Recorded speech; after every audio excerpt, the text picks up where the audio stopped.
उत्कृष्ट आध्यात्मिक जानकारीहरूका लागि नेपालकै पहिलो शुद्ध आध्यात्मिक च्यानल टिभी लजिकल कृष्णलाई सब्स्क्राइब गर्न नभुल्नुहोला र हरेक अपडेट्सका लागि यो बेल आइकन पनि दबाइदिनुहोला।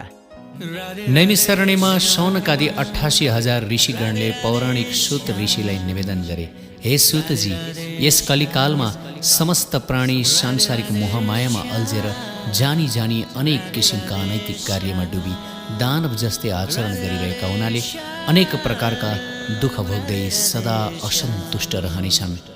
अतः हामी सबैको यस्तो इच्छा छ कि त्यस्ता अधोगति प्राप्त जीवको उद्धारका निमित्त हजुरले कुनै त्यस्तो भगवत चरित्रको वर्णन गर्नुहोस् जसले ज्ञान, वैराग्य र भक्ति सहजै प्राप्त हुन सकोस्।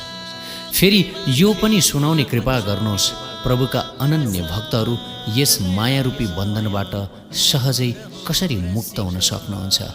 त्यस्ता भक्तलाई श्रीकृष्ण भगवानको दर्शन र भक्ति प्राप्त हुने सुगम उपाय पनि राम्ररी विचार गरेर आज्ञा हवस्। शौनकादि मुनिहरूको यस्तो लोक कल्याणकारी प्रश्न सुनेर सूतजी भन्नुहुन्छ, हे शौनकादि ऋषि हो, म समस्त ऋषिहरूलाई त्यो उत्तम र सजिलो उपाय भन्दछु जो जीवन र मरण रूपी भयलाई सहजै काट्न सक्दछ र मनमा भगवत भक्तिको बीज उमार्न सक्दछ।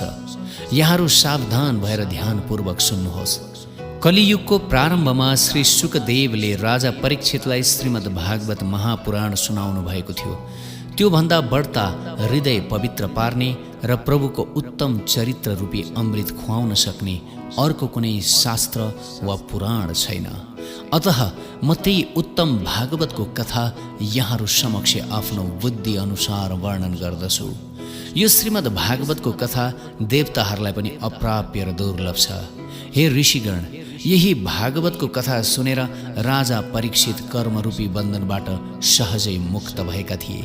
यो कुरा थाहा पाएर ब्रह्माजीलाई अचम्म लाग्यो र उहाँले एक दिन भगवत भक्तिका सबै साधनहरूलाई तौलिनुभयो, तर सबै साधन श्रीमद् भागवत भन्दा हलुका भए। यदि श्रीमद् भागवतको सप्ताह परायण योग्य व्यक्तिद्वारा विधिपूर्वक गर्न सकिन्छ भने अवश्य नै यस संसारबाट मुक्त हुन सकिन्छ, अर्थात् जन्म मरणको कष्ट काटिन्छ। प्राचीन समयमा शनकादिले नारदजीलाई यो कथा सुनाउनु भएको थियो। यति सुनेर शौनकजीले सोध्नुभयो, हे सूतजी, नारद मुनि त सधैँ मायादेखि मुक्त रहनुहुन्छ, त्यसमा पनि 2 घडीभन्दा बढी एक स्थानमा बसिरहन सक्नुहुन्न, उहाँले कसरी भागवतको कथा कहाँ सुन्नुभयो? विस्तारपूर्वक आज्ञा होस्। त्यति सुनेपछि सूतजीले भन्नुभयो, हे शौनक, स्वयं सुकदेवजीले मलाई आफ्नो भक्त र सुपात्र जानेर एकान्तमा भागवतको कथा सुनाउनु भएको थियो। कुनै दिन सनकादि 4जना सत्सङ्ग गर्ने इच्छाले बद्री वनको विशाल पुरीमा पुग्नुभयो। त्यहाँ उहाँहरूको भेट नारद ऋषिसँग भयो। त्यस बखत नारदजीको चिन्तित दशा र व्यग्रता देखेर सनकादिले सोध्नुभयो, हे मुनिवर, तिमी अहिले कहाँबाट आइरहेका छौ? कहाँ जाने इच्छा छ?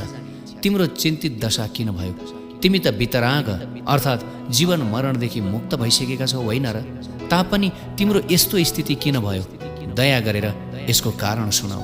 त्यति सुनेर नारदजी भन्नुहुन्छ, हे विज्ञ मुनि हो, प्रत्येक जीवहरूको कर्मस्थान मृत्युलोक नै हो भनेर म मनुष्य लोकतिर आएको थिएँ र अनेक तीर्थहरूमा गएँ, जस्तै काशी, प्रयाग, पुष्कर, नासिक, हरिद्वार आदि सबै स्थानमा भ्रमण गरेँ, तर मलाई कहीँ पनि शान्ति प्राप्त भएन।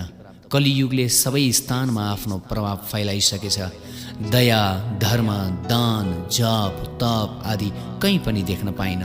मनुष्य प्रतिदिन विषय भोगमै गढी केवल पेट पालनमा लागि परेका छन्। भाग्यले ठगिएका र बुद्धिहीन, मिथ्या बोल्ने, दयाहीन, दरिद्र, कृष्ण भजनदेखि विमुख, हिंसा गर्ने देखिन्छन्।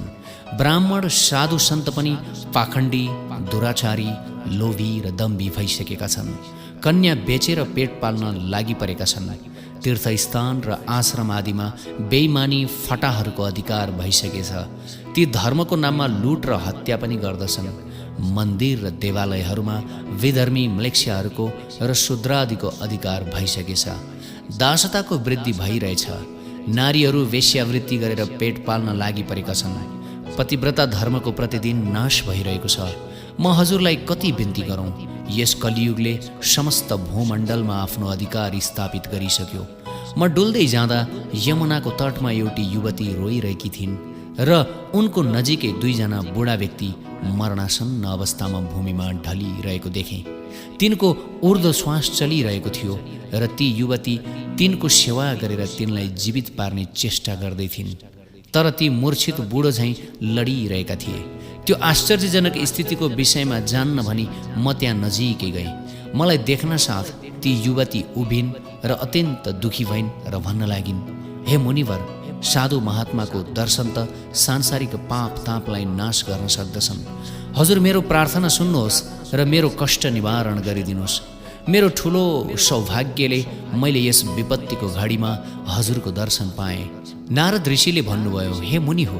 मैले ती युवतीलाई सोधेँ, तिमी को हौ? यी दुवै पुरुष को हुन्? फेरि तिम्रो सेवा गर्ने यी समस्त स्त्रीहरू जो तिमीलाई चारैतिरबाट घेरेर बसेका छन् को हुन्? मेरो प्रश्न सुनेर ती युवतीले भनिन्, हे मुनिवर, म भक्ति देवी हुँ। यी दुवै पुरुष ज्ञान र वैराग्य मेरा पुत्रहरू हुन्। यो सबै स्त्रीहरू जो मेरा वरिपरि छन् गङ्गा आदि नदीहरू हुन्। यस कलियुगको प्रभावले मेरा पुत्रहरूको यो अवस्था भयो। हे मुने, मेरो जन्म द्रविड देशमा भयो र कर्नाटक देशमा म युवा अवस्थामा प्राप्त भएँ। मेरो स्वागत सत्कार महाराष्ट्रमा भयो। म गुजरात प्रान्तमा आउन साथ मलाई वृद्धावस्थाले छोप्यो। अब म वृन्दावन आएकी छु। यहाँ आइपुगेर म त तरुणी भएँ, तर मेरा छोराहरू तरुण तन्नेरी हुनुपर्ने, तर उनीहरू भएनन्। यसको विपरीत किन भयो? यही चिन्ता र दुःखले म साह्रै दुखी भएकी छु। हजुर मलाई यसको कारण बताइदिनुहोस्। सुतजीले भन्नुभयो, हे ऋषि हो। ती युवतीले नारदजीसँग यस प्रकार सोधेपछि नारदजीले भन्नुभयो, हे सुन्दरी, म आफ्नो ज्ञानको बलले तिमीलाई अहिले नै सबै कुरा भन्दछु, ध्यान दिएर सुन। यस कलीको प्रभावले सबै मानिस पापी, धूर्त, पाखण्डी एवं भक्तिले हीन भइसकेका छन्। ती ज्ञान, वैराग्य र भक्तिले हीन भएका हुनाले त्यतातिर हेर्न पनि मन पराउन्नन्। तर यो वृन्दावन धाममा भने भक्ति सबैतिर नाचिरहन्छन्। अतः यो गोलकधाम धन्य छ। यसै कारण तिमी तरुणी भएकी छौ र तिम्रा पुत्रहरू सुसुप्त अवस्थामा छन्। यिनीहरूलाई यहाँ केही शान्ति भने अवश्य प्राप्त भएको होला। यति सुनेर भक्ति देवीले भनिन्, हे मुने, राजा परीक्षितले यो दुष्ट कलीको नाश किन गर्नु भएन?